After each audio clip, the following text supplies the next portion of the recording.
Hello, and thank you for listening to this episode of the Moore's October Rants. Today's episode is going to be titled Accepting Yourself for Who You Really Are. One of the hardest things a human being can do is just be themselves. Sounds ridiculous, doesn't it? You'd think being you would be the easiest damn thing in the world, but no. Turns out being yourself is one of the most rebellious acts you can pull off in a society built around fitting in. We're told we're all unique, special snowflakes, but that's just surface level nonsense. Underneath, most people are contorting themselves daily just to avoid rejection. They're not living for themselves, they're performing for friends, for family, for coworkers, for likes, for acceptance. From the time we're kids, we're trained to conform. Be quiet in class, wear this, say that. Don't offend, don't stand out too much, don't be too loud, don't be too different. And over time, we shrink. We bury parts of ourselves just to keep the peace or fit some mold someone else made for us. There's a quote I once came across that stuck with me. Sing when you want to sing. Laugh when you want to laugh. Always say what you really feel. It sounds simple, almost cheesy, but it's one of the realest things out there because most people don't live that way. They hold back, swallow opinions, fake smiles, silence themselves to keep friends or avoid judgment. We've confused politeness with self erasure. I'm not saying you should go around being rude to people. The golden rule still applies. Treat others how you want to be treated. But don't treat yourself like a doormat in the process. Most people are addicted to approval. They've outsourced their identity, and it shows. You see it in their eyes, tired, conflicted, numb. They're not living. They're surviving inside a mask that barely fits anymore.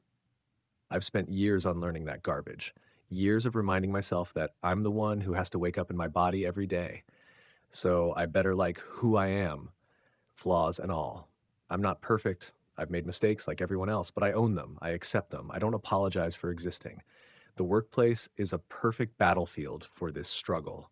You've got bosses thinking they own you just because they sign your paycheck, and most people just bow their heads. Not me. I give people a few chances, but once I see the pattern, I draw the line. I don't care if you're a manager, a politician, or the Pope. If you're crossing a line, I'll set you straight. Because at the end of the day, I'm the boss of my life. You might you might run the show at work, but you don't run me. If something feels off, degrading, fake, or just not me, I'm speaking up.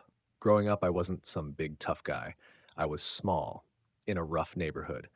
But I learned early, if you don't stand up for yourself, no one will. So I did, even when it was hard, even when it cost me. And that habit stuck. It kept me grounded through BS friendships, fake work politics, and toxic belief systems. Have I caved before? Yeah, I've bitten my tongue when I shouldn't have, played nice to keep the peace, conformed to relationships, jobs, or social pressures. But every time I did, a piece of me died a little. So now I don't. Living for yourself doesn't mean thinking you're better than everyone else. It just means you refuse to think you're less. You stop putting everyone else's comfort ahead of your own. You stop apologizing for taking up space. People love to say, give an inch, they'll take a mile. That's not just a saying, it's how life actually works. The moment you start sacrificing your truth for someone else's comfort, you start losing yourself. Slowly, quietly, completely. Society loves telling you you're wrong, that your way of thinking, living, or being isn't acceptable. But the truth? Society's full of shit. We're all built different for a reason. Trying to stuff ourselves into some one size fits all box is spiritual suicide. The sad part is, a lot of people don't even like themselves. They avoid being alone because solitude forces them to face who they are. And if you've spent years running from yourself, being alone feels like hell. But here's the thing, solitude is where strength is born. You don't become strong by surrounding yourself with noise. You become strong by sitting in silence, getting real with yourself, and learning to enjoy your own damn company. That's where confidence is built. That's where authenticity starts. So here's the bottom line. Live for yourself, not in some selfish screw everyone way, but in a self-respecting, no more bullshit kind of way. You weren't put here to please the world. You were put here to be real.